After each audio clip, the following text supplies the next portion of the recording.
अख्ख्या महाराष्ट्रात सगळ्यात जास्त आपल्या महानगरपालिकेत भंगार दुकानाला आग लागलेली आहे. ह्याला जबाबदार पिंपरी चिंचवड महानगरपालिकेचे आयुक्त शेखर सिंह यांच्यावर प्रथम गुन्हा दाखल झाला पाहिजे. 4,500 गोदाम शेकडो एकर जमीन तिथं ॲक्वायरी, कुठलंही नियोजन नाही, त्यांना कुठलंही लायसन नाही, ना आरोग्याचा परवाना, ना फायरची NOC, ना शॉपॅक, म्हणजे कोणाचं आहे ना. Maharashtra pollution control board, Maharashtra प्रदूषण नियंत्रण महामंडळ झोपा काढते, हप्ते गोळा करतो नुसते, बाकी काही करत नाही. आता आमच्या मुख्यमंत्र्यांनी निर्देश दिले, मुख्यमंत्री कार्यालयातनं कारवाई करा. आता पोलीस आयुक्त विनय कुमार चौबेला तो आदेश भेटला का, महानगरपालिका आयुक्तांना तो आदेश भेटला का, केराच्या टोपलीत गेला. मला त्याची शहानिशा करायला लागेल. मी फडणवीस साहेबाला विचारणार आहे की बाबा काय करायचं आता. एका तिथल्या व्यापाऱ्यावरती इन्कम टॅक्सचा छापा पडला होता, तर त्यावेळेस जवळपास 50 मशीन नोटा मोजायला आणल्या होत्या. त्यावेळेस फायर ऑडिट केलं. या शहरामध्ये 95 रूफटॉप हॉटेल सापडले. आजपर्यंत महापालिकेने एकही हॉटेलवर कारवाई केली नाही, उलट हप्ते गोळा केले. माझा जाहीर आरोप आहे त्यांचा. का करत नाही कारवाई? प्रशासन निव्वळ खोराने पैसे ओढायच्या मागे लागलं. उत्तमराव नमस्कार, मी उत्तम कुटे, आपला आवाजमध्ये आपलं स्वागत आहे. 3 दिवसापूर्वी शहरात कुदळवाडी म्हणजे आपल्या शहराची भंगार मालाची बाजारपेठ म्हणता येईल, तिथे प्रचंड मोठी आग लागली. ही आग एवढी प्रचंड होती की ती विझवायला शहरातले आगीचे बंब कमी पडले. पुणे महापालिका आणि PMRDAचे बंब आले, टेल्कोसारख्या खाजगी कंपनीचे सुद्धा बंब आले. तरीही ही आग दुसऱ्या दिवसापर्यंत धुमसत होती.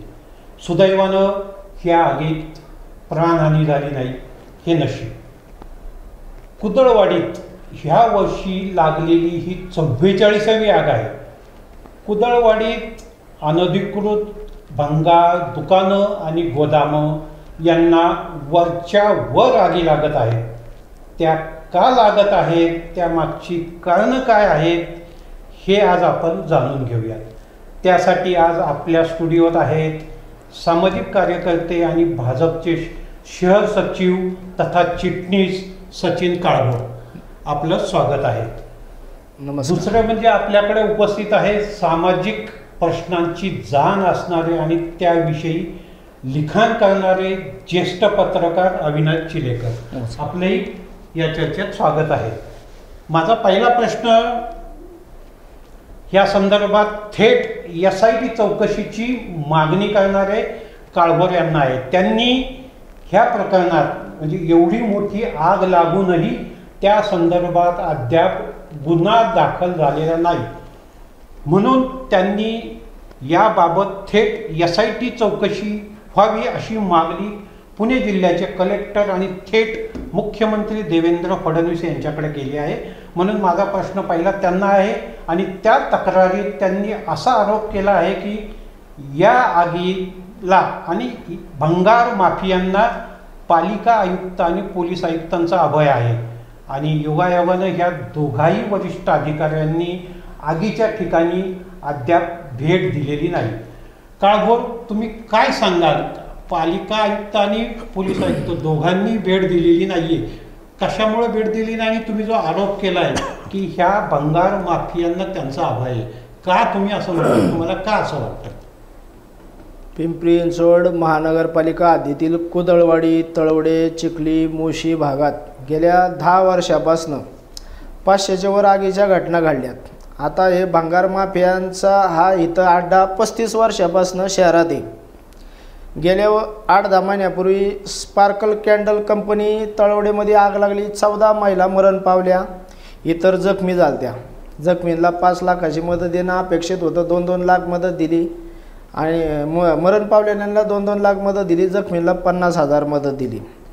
त्यावेळेस सदोष मनुष्यवधाचा गुन्हा दाखल केला. आरोपी 2-3 महिन्यांनी सुटला. शावनगरला एका किराणा मालाच्या दुकानात आगीची घटना घडली. त्यावेळेस 3 जण मरण पावले. खाली दुकानवर छप्पर होतं, ती घटना घडली. पालिका आयुक्त शेखर सिंह प्रथम तर ज्यावेळेस कुदळवाडीचं हे प्रकरण घडलं त्या स्पॉटला ते आले नाही. पोलीस आयुक्त चौबे साहेब आले नाही. पंचनामा झाला नाही, गुन्हा दाखल करण्यात आला नाही. आता 35 वर्षापासून पालिका हद्दीत 1300 ते 1400 दुकानं आहेत भंगाराची. ती राजकीय पाठबळ असल्यामुळं चालू आहेत. त्यांच्यावर कारवाई पालिका करत नाही, पोलीस करत नाही. त्याचा त्रास आजूबाजूच्या नागरिकांना होतो. त्या ठिकाणी डेंग्यू मलेरियासारखे आजार मोठ्या प्रमाणात आहे. टायर, रबर, कचरा, लाकडं, लोखंड हा प्रचंड माल गोळा करून तिथं विल्हेवाट लावण्यात येते. आता हे सगळं जे प्रकरण आहे ह्याला पालिका जबाबदार नाही, पोलीस खातंसुद्धा जबाबदार आहे. चिरीमिरी घेऊन हे सगळं चालू असतं. पण ह्याच्यामुळं नागरिकांचा जीव धोक्यात आला आहे. आज ह्या अधिकाऱ्यांना म्हणजे आयुक्त आहे, पालिका आयुक्त आहे, पोलीस आयुक्त ह्यांच्या हे लक्षात येत नाही की ह्या त्यांच्या आगीच्या ह्या घटनामुळं लोक मरायला लागल्यात, तरी हे दुर्लक्ष करतात. म्हणजे ह्यांचं काय झालं आहे, जोपर्यंत जळतं आहे तोपर्यंत जळू द्या, आम्ही कागदाव घेतो, ह्यांची अशी का भूमिका आहे. पण ते कागदाव अजून गुन्हा दाखल नाही. आज 3 दिवस झाले म्हणजे हे आलेच नाही. म्हणजे पंचनामा नाही, गुन्हा दाखल नाही. बरं काय परिस्थिती आहे त्याची नागरिकांना शहरात माहिती देत नाही. आता या आगीच्या घटना काय शहरात नवीन, अख्ख्या महाराष्ट्रात सगळ्यात जास्त आपल्या महानगरपालिकेत भंगार दुकानाला आग लागलेली आहे. ह्याला जबाबदार पिंपरी चिंचवड महानगरपालिकेचे आयुक्त शेखर सिंह यांच्यावर प्रथम गुन्हा दाखल झाला पाहिजे, अशी तर मी मागणी देवेंद्र फडणवीस साहेबांना केली, कलेक्टर साहेबांना पण केलेली. आता घटनास्थळी इतकी प्रचंड आग लागली की ती दुसऱ्या दिवशी पण हिजत नव्हती. अग्निशामकचे बंब तिथं निष्क्रिय ठरले. त्या अग्निशामकच्या लोकांना आतमध्ये जायला रोडच नाही, इतके तिथं अतिक्रमण झाले, बकालपणा निर्माण झाला आहे. आग विझावणार कशी हा सगळ्यात मोठा त्या अग्निशामकवाल्यांना प्रश्न पडला आहे. मी अग्निशामकच्या कर्मचाऱ्यांचे आभार व्यक्त करतो की त्यांनी ही आग विझावली, जीवाची वडताण करून, की बाबा ती विझत नव्हती कशी तरी त्यांनी कंट्रोलमध्ये आणली. पण पालिकेचे लोक अजूनसुद्धा दुर्लक्ष करत येते, असं मला डायरेक्ट थेट आरोप आहे. नाही, तुम्ही जसं म्हटलात की ह्या प्रकरणी भंगार माफियांना पाठीशी घालताय किंवा पाठबळे पालिका आयुक्त आणि पोलीस आयुक्तांचा तसा आरोप केला आहे तुम्ही, तर त्याच्याविषयी काय सांगाल तुम्ही? का आरोप केला तुम्ही? का तुम्हाला वाटतं की यांचं पाठबळ आहे, म्हणजे यांच्यामुळं हा जो काही अनधिकृत गोदामं किंवा भंगार दुकानं आहेत ती चालत आहेत असं तुम्हाला वाटतंय का? 1200-1300 गोडाऊन त्या ठिकाणी भंगाराचे, तिथं लाकूड, टायर, रबर, चपला, लोखंड हे सगळं गोळा करून त्या तिथं ठेवण्यात येते. सगळं बेकायदेशीर आहे, अनलिगली. पालिका तिथं जाती, फक्त 200 रुपयाची आरोग्याची म्हणजे डेंग्यू मलेरियाची पावती करते. अतिक्रमण विभाग कारवाई करत नाही, पोलीस अधिकारी कारवाई करत नाही. आत्तापर्यंत ह्यांनी कारवाई का केली नाही ह्याचं नागरिकांना यांनी उत्तर दिलं पाहिजे. आता ही एवढी मोठी आग लागली, ह्याला जबाबदार सर्वस्वी महानगरपालिकेचे आयुक्त शेखर सिंहचे. तुमचा मुद्दा आला लक्षात, मी आता तुमच्याकडे येतो. जसं यांनी प्रश्न उपस्थित केला होता की स्पार्कलच्या मेणबत्त्या बनवणाऱ्या कारखान्यात 6 महिन्यापूर्वी आग लागली होती आणि 14 महिलांचा बळी गेला होता. तो कारखाना सुद्धा अनधिकृत होता. काल जी मोठी 3 दिवसापूर्वी आपली जी 9 तारखेला आग लागली गोदामाला, ती बहुतांश गोदामं अनधिकृत आहेत. शहरातच नाही, म्हणजे कुदळवाडीतच नाही, शहरातच अनधिकृत बांधकामाचा मोठा प्रश्न आहे. त्याच्यावर तुम्ही अनेकदा लिहिलंय, आवाज उठवलाय. आणि ह्या ज्या काय अनधिकृत गोदामांना वरच्या वर आगी लागत आहेत चिखलीमध्ये, तर तुम्हाला असं वाटत नाही की याला महापालिकाच जबाबदार आहे, महापालिका प्रशासन जबाबदार आहे? कारण ही गोदामावर ही अनधिकृत गोदामं आहेत, त्यांच्यावर जर कारवाई केली, हातोडा चालवला तर आगी लागायचा प्रश्नच उद्भवणार नाही. काय सांगाल त्याच्याविषयी? मी थोडी दुरुस्ती करतो. सचिनने जे सांगितलं आत्ता की 1,500 गोदामं, 1,500 नाही, ती सकाळमध्ये बातमी छापून आली 1,500. प्रत्यक्षात आजची बातमी अशी आहे की 4,500 गोदामं आहेत त्या परिसरामध्ये. शेकडो एकर जमीन तिथं ॲक्वायर केलेली आहे. कुठलंही नियोजन नाही, त्यांना कुठलंही लायसन नाही, ना आरोग्याचा परवाना, ना फायरची NOC, ना शॉपॅक, म्हणजे कोणाच आहे ना. Maharashtra pollution control board, Maharashtra प्रदूषण नियंत्रण महामंडळ झोपा काढते, हप्ते गोळा करतो नुसते, बाकी काही करत नाही. मला कळत नाही, एखादं अनधिकृत टपरी जर असेल तर महापालिका त्याच्यावरती कारवाई करते. इथे शेकडो एकरावरती अक्षरशः 5-5, 6-6 ट्रक गोदामात बसतील, इतक्या मोठ्या प्रकारची ती 1-1, 2-2 एकराची गोदामं आहेत. तिथे हे सगळे उद्योग चालतात. महापालिका डोळेझाक करते कशी? याचा सरळ अर्थ आहे उत्तमराव, की महापालिकेचे अधिकारी, police, Maharashtra pollution control board ह्या सर्वांना तिथून प्रचंड प्रमाणात मलाई मिळते. एका तिथल्या व्यापाऱ्यावरती इन्कम टॅक्सचा छापा पडला होता, तर त्यावेळेस जवळपास 50 मशीन नोटा मोजायला आणल्या होत्या. त्या बातम्या कुठे आल्या नाहीत, विशेष इन्कम टॅक्सने ती बातमी दाबली. म्हणजे तिथलं जे अर्थकारण आहे त्या भागातलं ते प्रचंड मोठं आहे. मी कुदळवाडी जवळपास 30-35 वर्षापासून कुदळवाडीचा प्रवास पाहतो. कुदळवाडीमध्ये तिथला महापालिकेचा जुना जाकात नाका होता, चिखलीनंतर आलं, चिखली 97 साली आलं. त्या जाकात नाक्यापासून तिथल्या त्या परिसरामध्ये फक्त आझम पानसरेंचं एक फार्म हाऊस वगळता त्या भागामध्ये कुठे काहीच नव्हतं. इतकं मोकळं माळरान होतं. लोकांना भंगारवाड्यांनी पैसे देऊन प्लॉट विकत घेतले आणि ती गोदामं सगळी बांधली. प्रश्न असा आहे, आज चाकण, रांजणगाव, पिंपरी चिंचवड, तळेगाव ह्या सगळ्या MIDC मधलं भंगार तिथं गोळा होतं. तिथं त्याची छाननी केली जाते, विलगीकरण केलं जातं. त्याच्यामध्ये सगळ्यात मोठं गंभीर प्रकार असा आहे, परवा जी आग लागली त्यावेळेस फार मोठमोठे स्फोट होत होते. ते स्फोट इतके मोठे होते, गॅस सिलेंडर फुटल्यावरती एखाद्या ठिकाणी आग लागली, गॅस सिलेंडर फुटला तर त्याचा जसं ब्लास्ट होतो तशा प्रकारचे मोठे ब्लास्ट होत होते. त्याचं कारण एकच आहे की या शहरातला जेवढा इलेक्ट्रॉनिक कचरा, घातक कचरा आहे, तो महापालिकेने गोळा करून त्याची विल्हेवाट लावली पाहिजे. तसं होत नाही. त्याऐवजी तिथली हे भंगारवाले सगळे ते गोळा करतात आणि त्याच्यामुळे ते मोठे स्फोट होत होते. त्या आगीची भीषणता इतकी होती की संपूर्ण अवकाश काळवंडलं होतं. जवळपास 4 ते 5 किलोमीटर अंतरावरून त्या आगीचे लोळ दिसत होते. इतकंच नाही, त्या परिसरातल्या 1-1.5 किलोमीटरच्या अंतरातील ज्या ज्या हाऊसिंग सोसायट्या त्या रिकाम्या कराव्या लागल्या. म्हणजे इतकी भीषण आग होती. प्रशासन अक्षरशः गेंड्याच्या कातडीचे. उत्तमराव, यापूर्वी आता ह्यांनी सांगितलं ते स्पार्कल मेणबत्तीची कंपनी, तिथे 9 महिला होरपळून गेल्या. 14 नंतर ते प्रमाण वाढत गेलं. त्याच्यामध्ये त्या स्क्रॅपच्या दुकानामध्ये ज्यावेळेस नीचे दुकान उपर मकान त्या छपरावरती ते राहत होते, जे 4 मारवाडी कुटुंब, 4 जणांचं मारवाडी कुटुंब ते जैन कुटुंब जळून खाक झालं. त्यावेळेस मागणी करण्यात आली होती की ह्या शहरातल्या सर्व अशा मालमत्तांची सर्वेक्षण करावं, महापालिकेने त्याचं ऑडिट करावं, फायर ऑडिट करावं. त्यावेळी फायर ऑडिट केलं. या शहरामध्ये 55 रूफटॉप हॉटेल सापडली. आजपर्यंत महापालिकेने एकही हॉटेलवर कारवाई केली नाही, उलट हप्ते गोळा केले. माझा जाहीर आरोप आहे त्यांच्यावरती. कारण ती कारवाई सुरुवात होणार होती, त्याच्या आधी नंतर ते सगळं प्रकरण दडपलं गेलं. या शहरामध्ये अंडरग्राऊंड जिथं पार्किंगची जागा आहे, त्या पार्किंगच्या जागेमध्ये प्रचंड मोठ्या प्रमाणावरती हॉटेल्स आहेत, जी अत्यंत धोकेदायक आहे. फायरची, हॉटेलची परवानगी त्यांना मिळतेच कशी, हा मोठा प्रश्न आहे. महापालिकेच्या समोर आहे. इतकंच नाही तर हायकोर्टाने या संदर्भामध्ये पिंपरी चौकातल्या एका हॉटेल संदर्भामध्ये डिमॉलिश करायचे आदेश दिलेत. आज काय काही डिमॉलिश झालं नाही. अशा प्रकारे प्रचंड मोठ्या प्रमाणात अनधिकृत गोदामध्ये 100% इलिगल आहेत. तिथल्या राज्यकर्त्यांना तिथून मिळणारा जो पैसा आहे, मदत आहे, त्यांचे सण उत्सव यासाठी मिळणाऱ्या त्यांच्या वर्गण्या आहेत, त्याच्यामुळे कोणीही काही बोलत नाही. सगळं चिळीबिचूप मिडीबिचूप. अर्थकारण हा यातला फार मोठा गाव आहे. तो जात धर्म भाषा हे सगळं बाजूला ठेवा. तिथे लोक म्हणतात की ते मुस्लिमांची जास्त संख्या, हिंदूंची. जेवढी मुस्लिमांची दुकानं आहेत तितकी हिंदूंची पण आहे त्याच्यामध्ये.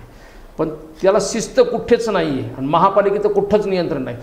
जिथं महापालिका एखाद्याने टॅक्स भरला नाही तर त्याला नोटीस काढते, ढोल बडवतील, टॅक्स वसुलीसाठी महिना 2% व्याजाने पैसे वसूल करते. हे दिसत नाही का महापालिकेला? म्हणून सचिन म्हणतायत त्याप्रमाणे पहिला खटला दाखल करायला पाहिजे तर फायर ब्रिगेडवरती.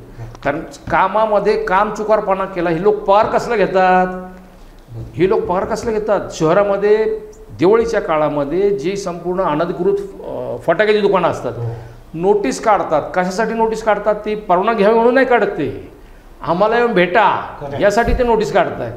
म्हणजे त्यांची ही जी स्ट्रॅटेजी आता सुद्धा ही आग लागली म्हणून मला वाटतं काय 5-50 लोकांना नोटिसा काढल्यात त्यांनी. नोटिसा कशासाठी काढल्या?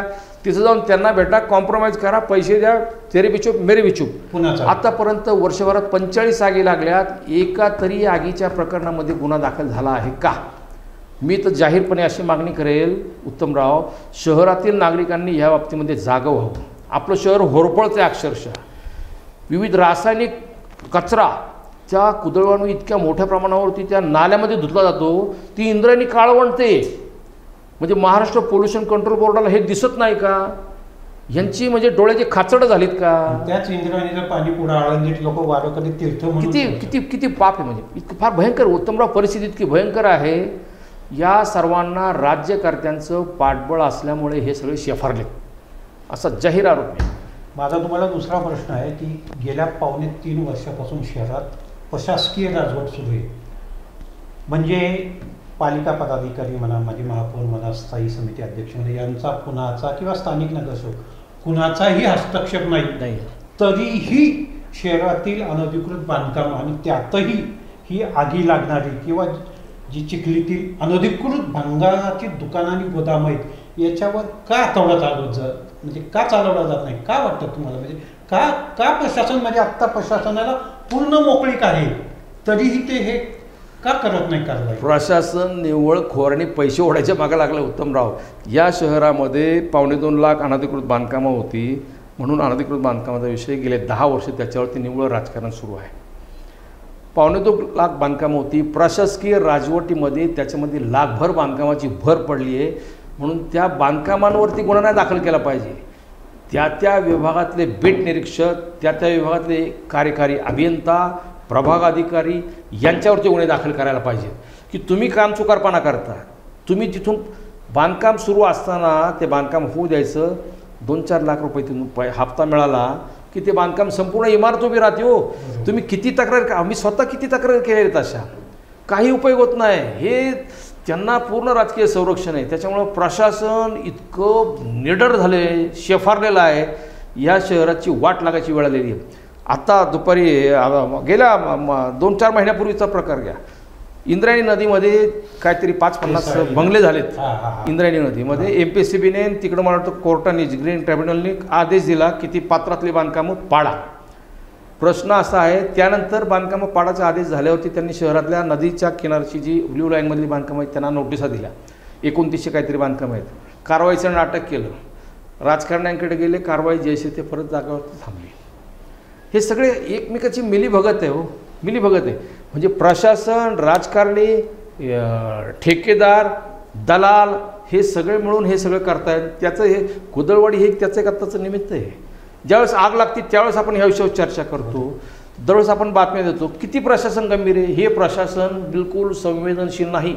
यांना 300 कोटी, 200 कोटी, 325 कोटीचं महापालिकेची इमारत उभी करायचं ताबडतोब निर्णय होतो. यांत्रिक साफसफाई 400 कोटीच्या निविदा ताबडतोब निर्णय होतो. म्हणजे यांचे अर्बन स्ट्रीट फुटपाथ 700 कोटीचे अर्बन स्ट्रीट फुटपाथ करतायत. लोक म्हणतात अहो हायवेलाच गाड्या चालवायला जागा नाही, तुम्ही हायवेचा गळा घोटायला लागले तुम्ही मुंबई पुणे हायवेचा. आणखी वाहतूक ऐकत नाहीत. ते त्यांना ज्या त्यामध्ये पैसे मिळतात ते फक्त काम करतात. जनता गेली तेल लावत. म्हणजे थोडक्यात तुम्हाला असं म्हणायचं की खरं म्हणजे प्रशासकीय राजवटीत ह्या अनधिकृत बांधकामं कमी व्हायला पाहिजे होती. लोक तुम्ही तसं सांगितलं तर 1 लाख वाढले म्हणजे त्याच्यात आणखी भर पडली असं तुम्हाला अगदी. मी काळगोजी तुमच्याकडे येतो की ही जी काही आगी लागत आहेत किंवा त्याला मुख्यतः कारणीभूत ही अनधिकृत बांधकाम आहेत आणि जसं आत्ता चिलेकरांनी सांगितलं की ती प्रशासकीय राजवटीत त्याच्यावर हातोडा पाडण्याऐवजी ती वाढत चालली. तर तुम्हाला काय वाटतं की याला जबाबदार कोण? याला आश्रय कुणाचा? याला पाठबळ कुणाचं? कुणामुळे हे वाढतायत की परिणामी आगी लागतायत? सुदैवानं या 3 दिवसापूर्वीच्या आगीत प्राणहानी झाली नाही, परंतु अशी शक्यता नाकारता येत नाही की पुढच्या वेळेला त्यात एखादा किंवा आणखी काही जीव जाऊ शकतात. काय वाटतं कुणाचं पाठबळ आहे? कुणामुळे ही मोकाट सुटलेत किंवा कोणामुळे ही अनधिकृत बांधकामं बोकाळलीत आणि कुदळवाडीतील अनधिकृत भंगार मालाची दुकानं आणि गुदामं जी आगीला कारणीभूत ठरतायत, कुणाचा आश्रय आहे त्याला? ह्याला संपूर्ण पिंपरी चिंचवड महानगरपालिका जबाबदार आहे. ज्या वेळेस शहरात 8 प्रभागामध्ये मालमत्ता कर जर एखाद्या नागरिकांनी भरला नाही, कलम 42-43 नुसार TV, फ्रीज जप्त करण्यात येतो. नागरिकांवरती मालमत्ता कर भरला नाही म्हणून दबाव तंत्राचा वापर करण्यात येतो. मग कुदळवाडी भागात पिंपरी चिंचवड महानगरपालिका बेकायदेशीर भंगार मालावर कारवाई का करत नाही, हा सगळ्यात मेन महत्त्वाचा प्रश्न. दुसरी गोष्ट, आमचे आमदार महेशदादा लांडगे यांनी 3 दिवसाच्या अधिवेशनात आमचे मुख्यमंत्री देवेंद्र फडणवीस साहेब यांना कुदळवाडीच्या आगीच्या प्रश्नासंदर्भात निवेदन दिलं. गमशीर भाग असा 24 तासाच्या आतमध्ये चिखली पोलीस स्टेशनचे पोलीस निरीक्षक साळुंगे साहेब यांनी जाहीर खुलासा केला की तिथं परप्रांतीय वगैरे नाही का, असा यांनी खुलासा केला. आता तिथं सांगतो, ऐकून घ्या ना. तेच मुद्दा, गमतीशीर मुद्दा असा आहे, मुख्यमंत्र्याला आमदार साहेबांनी निवेदन दिलं की या चिखलीच्या आगी संदर्भात भंगार माफियांवर कारवाई करा. कारवाई करण्याऐवजी, पंचनामा करण्याऐवजी, गुन्हा दाखल करण्याऐवजी एक PI आमदाराच्या विरुद्ध, मुख्यमंत्र्याच्या विरुद्ध जाहीर खुलासा वर्तमानपत्रात करतो. हिथं बांगलादेशी नाही. ह्याला एका 24 तासात ह्याला म्हणजे अनुभव झाला की एक दिव्य ज्ञान झालं की इथं बाबा बांगलादेशी नाही, ह्यांनी जाहीर केलं. ठीक आहे, आम्ही तुझं म्हणणे मान्य करू. पण तिथं इनलिगली धंदे तर आहेत नाही, बेकायदेशीर परप्रांतीय कामगार आहेत, त्याची तू चरित्र पडताळणी केली का? किंवा तिथं इतर क्राईमच्या घटना घडतात. आता या आगीच्या घटना क्राईममध्येच येतं. जीवितहानी उद्या झाली असती, ह्याला जबाबदार कोण आहे? तू पोलीस खात्यातनं एवढा जाहीर आमदाराच्या विरुद्ध खुलासा करतोय रोखठोकपणे, तू कशाच्या आधारावर करतो? 24 तासात की इथं बांगलादेशी नाही, हा चर्चा आहेत. मग तो पार रियार भटकळ म्हणून एक आतंकवादी आहे, त्याचा संदर्भ दिला. अरे बाबा ठीक आहे, तू प्रशासन अधिकारी, तू आमदार आणि प्रशासनाच्या मुख्यमंत्र्याच्या विरोधात तू चॅलेंज देऊन खुलासा करतोय. तू इथं जा स्पॉटला, पंचनामा कर. पोलीस आयुक्त आला नाही, महानगरपालिका आले नाही, आयुक्त आले नाही, जांभळे पाटील आले, ते म्हणले मी कारवाईचं 2 दिवसांनी कळवतो. म्हणजे ह्याला प्रशासन कुठंतरी पाठबळ देते. माझं रोखठोक म्हणणं आहे, पिंपरी चिंचवड महानगरपालिका आयुक्त शेखर सिंह यांच्यावर फौजदारी गुन्हा दाखल करण्यात यावा आगीच्या घटनेच्या याच्यात. उत्तमराव, मी सचिनला थोडं डिस्टर्ब करतो. एक साधारण 6 महिन्यापूर्वीची घटना तुम्हाला आठवत असेल. पिंपरीचं जे जुनं न्यायालय आहे त्याच्या मागच्या बाजूला आग लागली होती. हो, इतकी भयंकर आग होती. ते शहरातून ते सगळं रबर चोरून आणलं जातं, रबर, तांब्याच्या तारा त्या तिथे जाळल्या जातात. जी आग इतकी भयंकर होती की त्या बाजू तिथे अमृतेश्वर कॉलनी रिकामी करायची वेळ आली होती. जांभळे पाटलांना फोन करून सांगितलं. जांभळे पाटील म्हटले ताबडतोब ॲक्शन घेतो. आज तागायत काहीही आमचे नगरसेवक तुषार हिंगेंनी त्यावेळेस मागणी केली ती. दुसऱ्या दिवशी गुन्हा दाखल केला. स्वतः तुषार हिंगे तिथं लालटोपी नगरला होते. आयुक्त आले नाही, फायर ब्रिगेडच्या गाड्या उशिरा पोचल्या, सगळ्या लोकांना बाहेर काढायला लागलं. त्या घटनेचा पण संदर्भ देतो. आकुर्डीला तेच परिस्थिती झाली, निगडीला दळवीनगरला सेक्टर 22ला तेच झालं. स्पार्कल कॅन्डलचं झाल्यामुळं प्रशासनाने धावपळ केली. मीडियाचं दबाव तंत्र होतं म्हणून फक्त मालकावर गुन्हा दाखल केला सदोष मनुष्यवादाचा. 3 महिन्यात तो बाहेर. अरे लोक जळून तडफडून मारायला लागली तरी प्रशासन अजून असंच गप बसलेलं. आयुक्त तर हवेत आहे, त्याला असं वाटतंय की मला कोणाचं तरी लय मोठं पाठबळ आहे ना, पाठबळ त्याच्याशिवाय होत नाही. ह्याच अनुषंगाने यांनी जसा प्रश्न उपस्थित केला होता, मी चिलेबलजी तुम्हाला विचारतोय की ह्या आगीमुळं, की जसं तुम्ही ही एवढी आग प्रचंड होते की मला तर असं वाटलं की जसं 1945ला जेव्हा हिरोशिमा नागासाकीवर अनुभव म्हटला त्या धुराच्या तसेच ते व्हिडिओ होतो. एवढे प्रचंड म्हणजे धुराचं तर एवढे ते लोड दिसत होतं की त्याने सगळं अवकाश व्यापलं होतं. तर ह्या एवढ्या प्रचंड धुरामुळे जसं तुम्ही म्हटलात की शेजारच्या इमारतीमधल्या रहिवाशांना खाली करावं लागलं, स्थलांतर करायला. अशा ज्या काही वरच्यावर आगी लागत आहेत तर त्याच्यामुळे श्वसनाचा सुद्धा त्रास होतो किंवा गुदमरून एखादी प्राणानी सुद्धा होण्याची शक्यता असते. तर ह्या आगीमुळे सार्वजनिक आरोग्याचा प्रश्नही मोठा निर्माण होतो आहे आणि झाला आहे. तरीही प्रशासन धिम्मच आहे असं वाटतंय, असं दिसतंय तुम्हाला? उत्तमराव, राज्यामध्ये जे हवा प्रदूषण ज्याला म्हणतो त्या हवा प्रदूषणामध्ये पिंपरी चिंचवडमध्ये वास्तविक खरं पाहिलं तर आपल्याकडची वाहनांची संख्या, कारखानदारीची संख्या ही पाहिल्यावरती तितकं प्रमाण नसायला पाहिजे. परंतु पिंपरी चिंचवड हे राज्यामध्ये सर्वाधिक प्रदूषित शहर म्हणून आता आहे. 3ही नद्यांचं महागाटर झालं आहे. 3ही नद्या ह्या केंद्र सरकारच्या यादीमध्ये पाणी न पिण्याच्या, पाणी न वापरण्याच्या लायकीच्या झाल्यात. ह्याला सर्वस्वी जबाबदार प्रशासन आहे. हवा प्रदूषणाचं तुम्हाला मी सांगितलं. मागे त्यांनी असंच नाटक केलं की शहरामध्ये फार मोठ्या प्रमाणात धुलीकण, त्याच्यामध्ये श्वसनाचे विकार वाढलेत. 100% ते खरं होतं. त्याच्यावरती उपाय म्हणून त्यांनी काय केलं, हे कसे करतात माहिती आहे का, संकटामध्ये संधी शोधतात. म्हणजे पर्यावरण विभाग जो महापालिकेचा आहे ना, तो संकटात संधी शोधतो. त्यांनी काय केलं, चौकामध्ये ते मोठे पिलर उभे केले, त्याच्यातून फवारणी आणि काही टँकर्स रस्त्यावरून ती पाण्याची फवारणी, त्याच्यामुळे धुळीकण खाली बसतील असं ते समजतात. मला सांगा, परवाची जी घटना घडली ह्या घटनेमध्ये जे प्रचंड मोठ्या प्रमाणावरती कार्बन डायऑक्साईड प्रचंड काजळी निर्माण झाली आणि त्या परिसरात आजच्या बातम्या अशा आहेत की त्या परिसरातल्या लोकांना श्वसनाचे विकार जडलेत त्या प्रदूषणामुळे, कारण तो सगळा घातक कचरा होता. जसं आपण पाहतो की भोपाळमध्ये वायुकांड झालं, त्या कारखान्यातून बाहेर पडलेला जो वायू होता त्याच्यामुळे त्याच्यामध्ये जवळजवळ 8-10 हजार लोक जागेवरती झोपले, मेले. म्हणजे पिंपरी चिंचवडमध्ये मागे याचेला एकदा अशा प्रकारे गॅस गळती झाली होती, त्यावेळेस मला वाटतं 200 लोक त्याच्यामध्ये गेले होते. परवाचा जो प्रकार पाहिला, असा प्रकार किमान यापुढच्या काळात होऊ नये म्हणून यांनी दखल घ्यायला पाहिजे होती. यांनी ताबडतोब कारवाई करायला पाहिजे, त्यांचे परवाने रद्द करायला पाहिजे. जागा मालकाला काय केलं, नोटीस काढली, 2,70,000 रुपये दंड केला. त्यांनी दंड भरला नाही म्हणून त्याच्या प्रॉपर्टी टॅक्समध्ये तो फक्त ॲड केला. अरे काय थट्टा लावली अक्षरशः, म्हणजे इतकं भयंकर आहे. मागे त्यांनी बिल्डर लोकांचे सगळ्यांचे ते ह्याचे मिक्सरचे जे प्लॅन्ट असतात, खडी क्रशरचे प्लॅन्ट असतात, ते बंद ठेवले. बिल्डर लोक जाऊन भेटले, ते परत सगळे ॲज इट इज सुरू झाले. म्हणजे हे काय करतात, अशी कोणी आपण तक्रार केली तर त्या तक्रारीचं भांडवल करतात, नोटीस काढतात, तो माणूस जाऊन भेटला, प्रश्न मिटला, परत जैसे ते चालू होतं. आज शहरामध्ये हे फार गंभीर आहे. त्याचं कारण असं प्रशासन हे निर्लज्ज निगगट्ट झालेलं आहे आणि जनता जोपर्यंत यांना जा विचारत नाही ना तोपर्यंत हे कदापि शक्य नाही. आपण ही चर्चा करतोय पण जनतेला याचं काय पडलं आहे का, जनता काहीही बोलत नाही या विषयावर. उत्तमराव, परवा चिखलीचा प्रकार पाहिल्यावरती या शहरातील सर्व पर्यावरणवादी रस्त्यावर उतरायला पाहिजे होते, महापालिकेला जाब विचारायला पाहिजे होता. सामाजिक कार्यकर्त्यांनी त्याच्यामध्ये जाऊन त्यांना प्रत्यक्ष पाहणी करून राज्यकर्त्यांना त्या संदर्भामध्ये ताबडतोब ॲक्शन घ्यायला सांगायला पाहिजे होती. महेश लांडगेंनी खरोखर हा मुद्दा उचलला ना, त्यांचं स्वागत आहे. महेश लांडगेंना खूप खूप धन्यवाद. त्यांनी हा मुद्दा आता तडीस न्यावा. तिथे बांगलादेशी रोहिंग्या हा जो विषय सचिनने सांगितलं की त्या इन्स्पेक्टरने हात झटकले. यापूर्वी जर्मन बेकरीचा जो स्फोट झाला पुण्यामध्ये, तिथला अतिरेकी चिखलीमध्ये सापडला. आज कुठेही दंगल झाली, कुठेही स्फोट झाला तर पोलीस पहिलं कुदळवाडीमध्ये येतात. का? कोंबमुंडू आणि कुदळवाडी म्हणजे तो एक हॉटस्पॉट झालेला आहे. पोलिसांना काही दिसत नाही यातलं. नाही, ह्यांनी सगळे ना झापडपण हे सगळेत ना हे झालेत, म्हणजे आपण धृतराष्ट्र झालेत.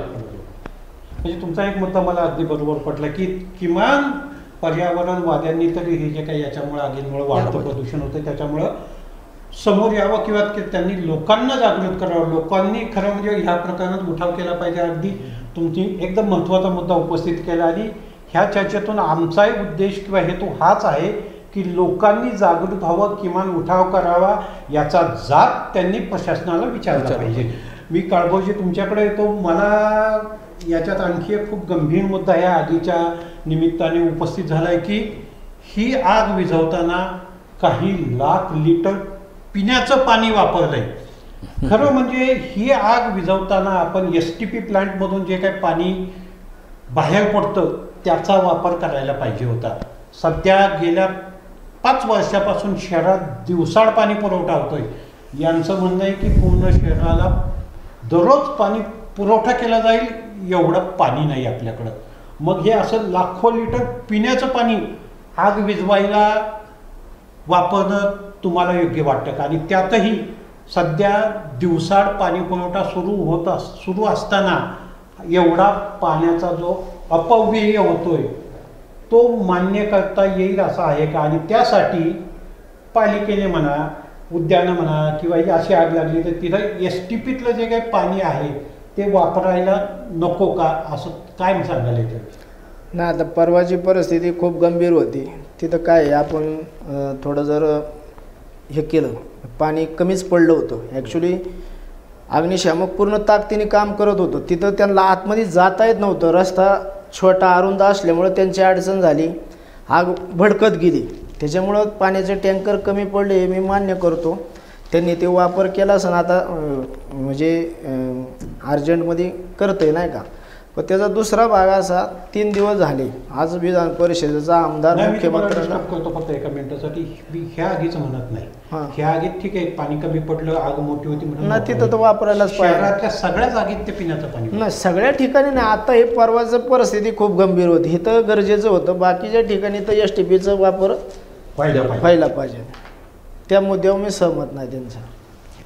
अजून एक मुद्दा उपस्थित केला महेश लांडगेंनी, तो तुम्ही सांगितलं की ह्या भंगाराच्या दुकानात आणि गोदामात बांगलादेशी नागरिक आणि रोहिंगे राहत आहेत आणि नुकतंच प्रकरण देवरोडचं तर आपल्या समोर आहे. समोर आलंय की चक्क 10 वर्षापासून 2 दाम्पत्य तिथं राहत होती आणि जणू काय ते देवकरच झाले होते. अशा थाटात त्यांच्याकडं आधार कार्ड, पासपोर्ट एवढंच नाही तर त्यांनी व्होटिंग कार्ड सुद्धा बनवून घेतलं होतं.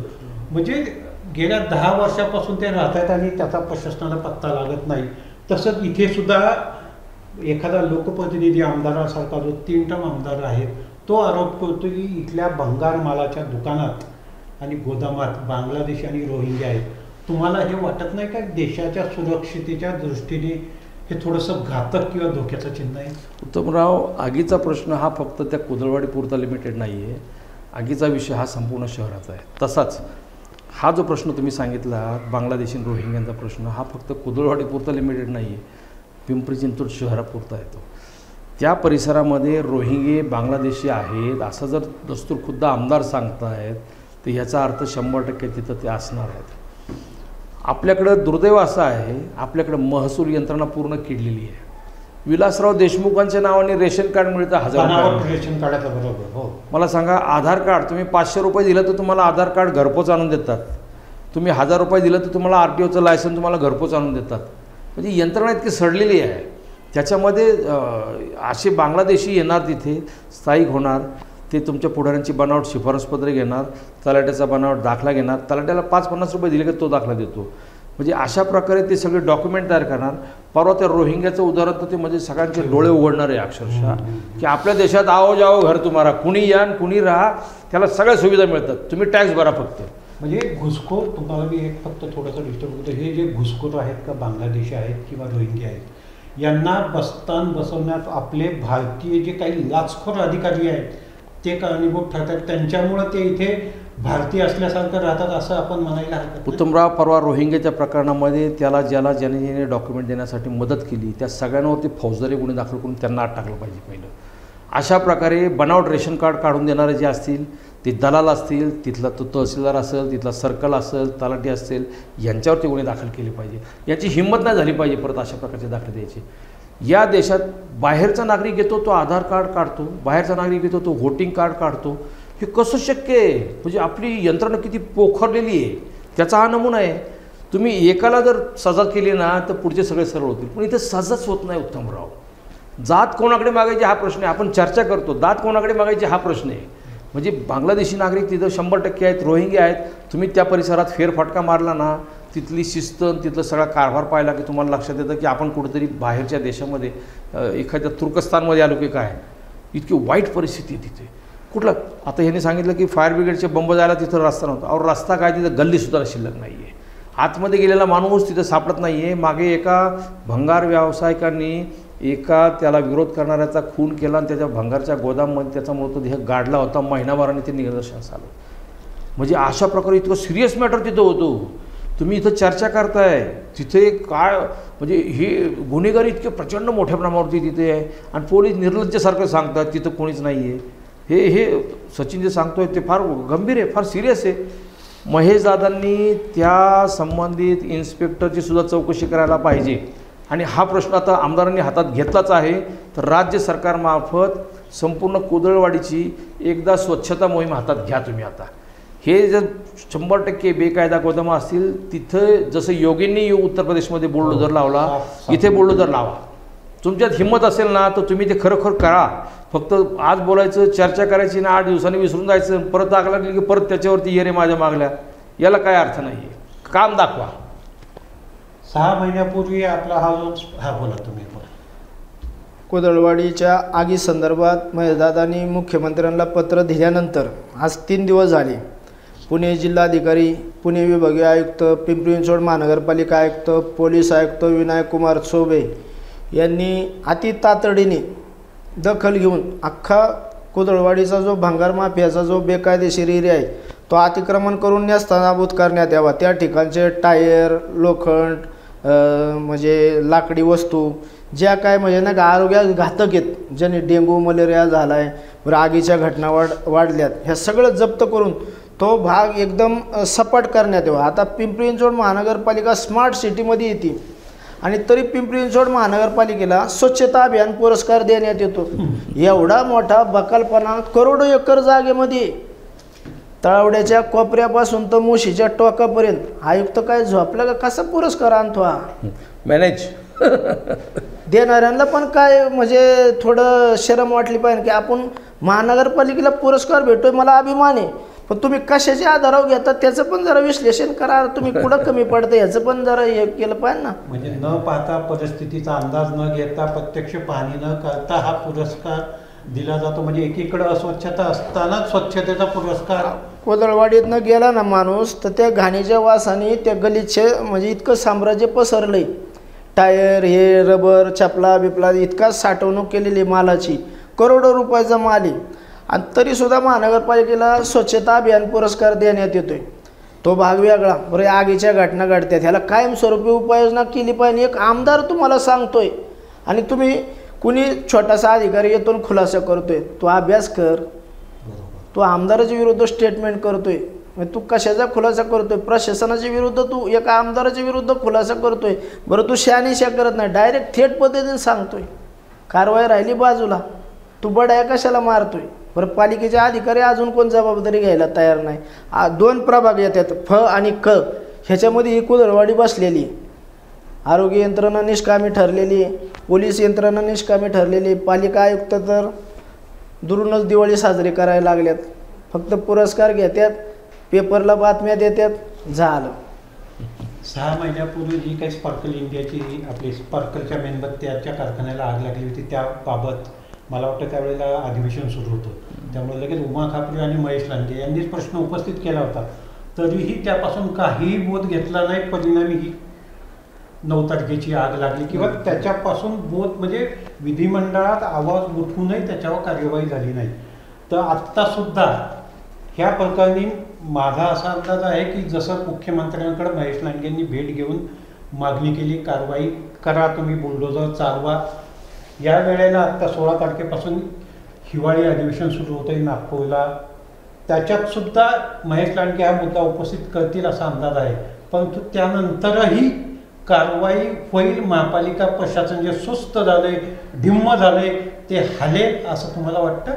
उत्तमराव, जोपर्यंत जनक्षोभ निर्माण होत नाही, जोपर्यंत माध्यमांचा दबाव ही लोक घेत नाही, तोपर्यंत काही होणार नाही. हे इतके मुजोर झालेले आहेत ना, त्यांना तुम्ही मोर्चा द्या. आता सचिनसारखा कार्यकर्ता कित्येकदा निवेदन देतो, निवेदन घेतात, फाईलला ठेवतात, तो गेला की ते कचरा डब्यात टाकतात. म्हणजे हे इतके निगरगट्ट झालेले, गेंड्याच्या कातडीत झाले. यांना काय कारवाई नाही. लोक मेली काय, होरपळ मेली काय.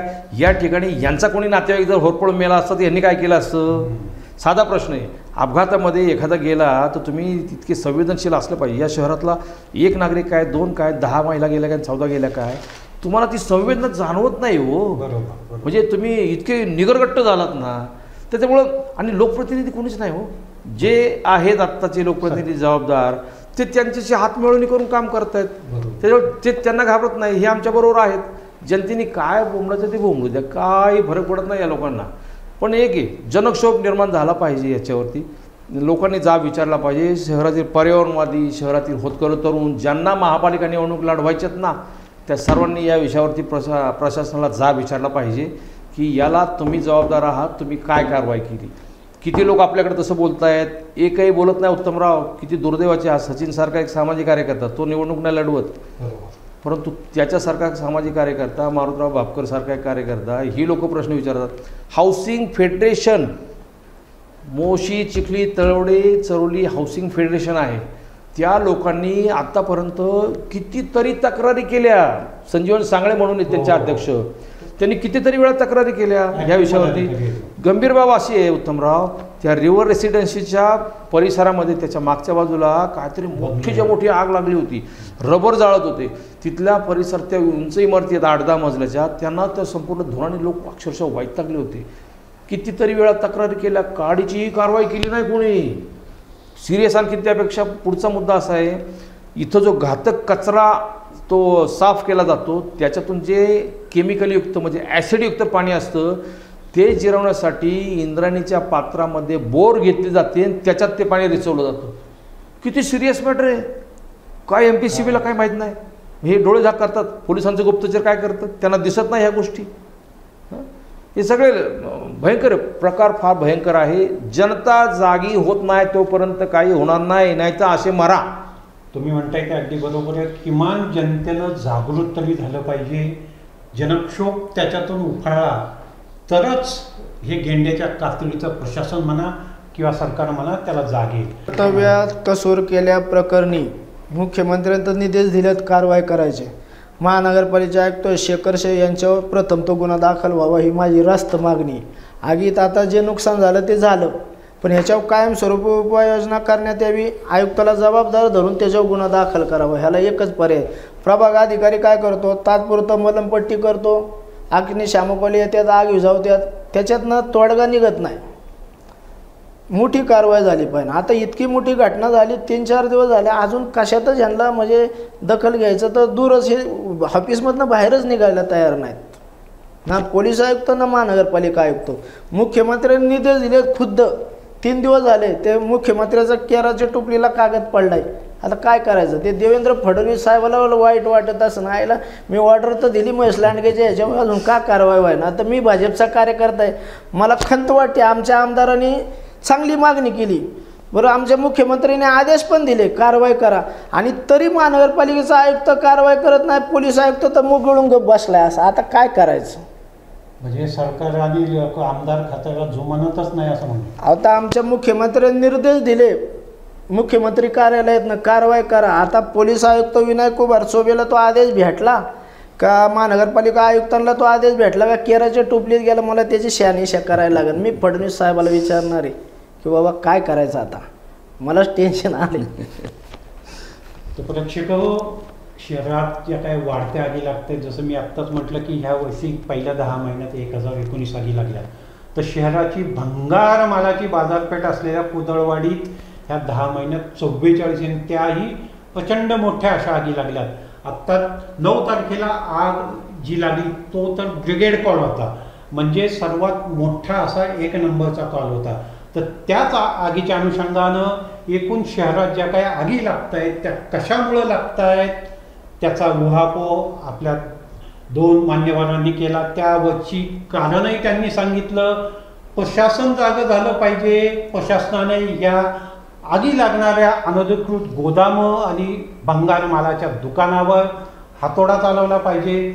चिरेकरजी म्हटले की लोक जागृत झाली पाहिजे, लोकांनी उठाव केला पाहिजे, तरच प्रशासन जे काही झोपलेलं आहे त्याला जाग येईल. त्याच्या पुढे जाऊन मागणी सचिन काळभोरांनी केली की याला जे काही निष्काळजीपणा दाखवला किंवा जबाबदार पालिका आयुक्त आहेत त्यांच्यावरच फौजदारी कारवाई झाली पाहिजे. त्यांना ह्या प्रकरणी दोषी धरलं पाहिजे. त्यांनी तर ह्या प्रकरणी गुन्हा दाखल न झाल्यामुळं SIT चौकशीची मागणीच केलेली आहे. एकंदर आपण ह्या ज्या काही वाढत्या आगीच्या घटना घडत आहेत त्या कशामुळे घडत आहेत त्याचा कारणाचा उहापोह केला, त्यावरचे उपायसुद्धा दोघांनी सांगितलेत. तर आपण आज या चर्चेत सहभागी झालात त्याबद्दल आपल्या दोघांना धन्यवाद. आज आपण इथेच थांबूया. धन्यवाद.